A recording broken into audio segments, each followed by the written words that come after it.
Welcome to part 9 of putting Dana 44s from a Wagoneer under my Jeep Cherokee XJ. The last thing I was doing was putting an oscillator into the front carrier that goes into that front axle. What I am doing this time is doing some work on the pinion. Now, of course, there already is a bearing on the pinion that I am going to be installing into that axle, but why not get a new bearing? So what I am doing is going to cut off that bearing, push on a new one, and get it ready to be in. What you're looking at here are the numbers that are stamped onto the pinion gear, and there are also numbers stamped onto the ring gear. This is a 410 ring and pinion set. You could tell that by the 4511. What you would do is take 45, the first number, divided by 11, or the second number, and that'll give you the ratio that that gear set is. 45 by 11, I believe, comes out to exactly 4.09, which is just a 410 gear set. These are the numbers that are stamped onto the ring gear that goes along with that. You can see the 4511. I don't show it, but there is one more number you do have to pay attention to, and it's usually etched into the ring and pinion, and that is the numbers that prove that is a matched ring gear set. The reason this is important, because if you do not have a matched ring and pinion gear set, your gears won't ever really seat correctly. Because of the nature of the gears and machining processes, none of them are exactly 100% the same. And because of that, there has to be a ring gear that matches the manufacturing of the pinion gear. Otherwise, it'll make a lot of noise and it won't ever really seat correctly. These that I'm now pointing out to you are all of the parts and stuff to successfully install the carrier, ring and pinion, and all that stuff into the axle. You can see there's a bunch of shims. There's also the pinion seal, the pinion nut. There's also the ring gear bolts that would have gone in there that I already installed onto the ring gear. The bearings for the carrier, the pinion, and there's also paste, which allows you to see the gear contact pattern between the ring and the pinion gear. This is all what would be called the master install kit for a ring and pinion gear set. You can technically buy all of these parts and pieces separately, or you can do this and buy it all as one. It all depends on what you want to do, or how you want to do it, rather. I happen to go along the lines of just buying it all in one big kit, which comes with the shims, the bearings, the marking compound, the pinion nut, pinion seal, everything that you need to install the gears. Now, because I don't have a press, my chosen method of removing the inner race of the bearing is to just cut it off.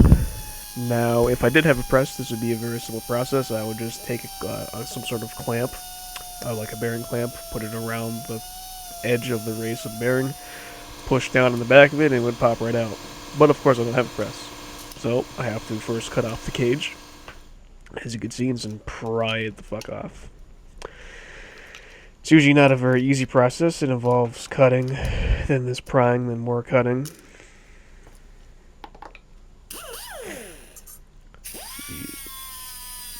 Basically what I have to do is just pry up the back part of the cage so I can put a nice slice in it, and then I can just peel it off. Just as you can see.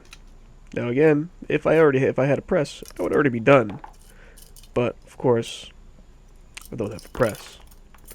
Now that's the cage and all the little, or not little, but the big needles that come in that bearing. Now the next part to get the actual inner race off is to do, you guessed it, more cutting. This time you have to be, the only thing with this part is you have to be very careful not to cut into the pinion itself. So not only do I use the air tool, I also use the smaller electric Dremel to make a nice fine cut in the race itself, but not into the pinion seal. The next part is much funner though. The next part is much better because this part means hammer. Basically what I'm doing is just taking a cold chisel and trying to just split the inner race in two. Now, sometimes it might happen right away, sometimes it might take a few tries, it might take a while, depending on how good the cut is, I don't know, the strength of material that you're trying to split. But You work out enough, give it a lot of nice, good, solid hits of the hammer, it'll eventually split, and I'll be able to slide that inner race off the pinion shaft. Now, in order to do this, I might take a couple different sized cold chisels, and maybe a big one, maybe a small one, all depends. But eventually, you'll get that to split, just like I did. At this point, I had noticed that the oil slinger had started to loosen up, meaning that there was maybe a little bit of a split, not all the way, and the inner race had started to slide off the pinion shaft. Now, because I wasn't having any luck getting it to split all of the way so I could just slide the inner race out, I decided to just take the cold chisel and just start hitting the inner race off of the pinion shaft, just like this. It's a pretty basic method. Just hit one side, take the pinion shaft, spin it all the way around, hit on the opposite side, and it'll eventually come out. Just like that, as you can see, it is starting to loosen up. I could basically spin the oil slinger all the way around, no problem. Just, maybe, I think it was maybe 10 minutes of doing this, and the inner race slid all the way off, no problem.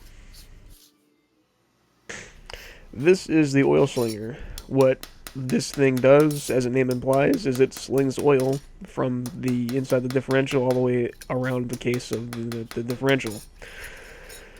The thing with it, though, is it does have to be perfectly flat, or relatively flat, anyways, and of course, after the beating that I gave mine, it wasn't really flat, or not perfectly flat anyways, so I just took the flat surface on the vise and started hitting it so it's flat again. If it's not flat, because of the tolerances inside the differential, it will probably rub up on the inside of the differential case, which isn't really good because you'll destroy the oil slinger and, sling a bunch of metal shavings all into your gears and whatnot, which is not good. So it does have to be relatively flat. The next part of this process is fairly simple. Basically what I'm doing here is just taking some emery cloth and cleaning up the oil slinger itself because it had some crudted up oil sludge and who knows what else on it. So I just took some emery cloth, folded it in half, and cleaned it up so it looked nice and shiny again. It's a fairly simple process, not really anything extraordinary here. And then I'm just taking a nice rag covered in, I believe, probably acetone, and wiping off all of the grit. So after cleaning up the oil slinger, cleaning up that pinion shaft you just saw, I put it into the freezer, as you just saw.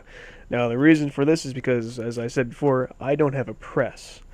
So to make slamming on that bearing easier, I put the pinion into the freezer. This will shrink the pinion a little bit and make putting the bearing on a lot easier. And as you can see, I created a nice pipe setup so that I can hit the bearing on, but only on the inner race. If you hit the bearing on the outer race where the cage is, you will damage it, basically, so it's unusable. So what I did is I happen to have a pipe that fits perfectly onto the inner race, and I hit it on. Now, remember when you're doing this, you have to put the oil slinger on between the pinion race and the head of the pinion where the gear teeth are. Now, as you just saw, I was able to pretty much get that bearing all in one shot. Here, I'll show it again, actually. Now, watch carefully because it's quick. Right here. I pretty much got that bearing on all in one shot. And that was pretty much thanks to freezing that pinion. I believe I left it in there for probably like an hour and a half before I came out and tried to do this. Now what I'm doing here is just making sure that it is all the way on, because while I got most of the bearing all the way down as far as it could go in that one shot, I just wanted to make sure that it was 100% seated. So I got down on my knees, got a smaller hammer that I could have more control over, and put some nice good hits on it, make sure it was 100% seated. I believe I probably put, I don't know, maybe a handful more, and I was satisfied with it being seated. You can kind of tell when something's perfectly seated that it needs to be pressed on. I think I've explained this before, but it makes a different sound and it has a different feel when you're hitting it. So you can pretty much tell when something's 100% seated. And that's basically what I was doing here, just making sure. And that's that. with that done, I decided to cap off the day with cutting out the U-joints that were in the axle shafts and that front axle. If you ever have to change U-joints, you sort of get the idea of what's going on here, besides the fact that I had to cut the U-joint out of the axle shaft. That does finish up this part of putting these axles under my Jeep. Of course, because it is winter here now, I don't really have the ability or whatnot to work on the Jeep in the winter, so part 10 will have to be uploaded in the spring, as what you're watching here is the last of what I have done to the axles before I pile them into my cellar for the winter. Thank you for watching. Come back in the spring.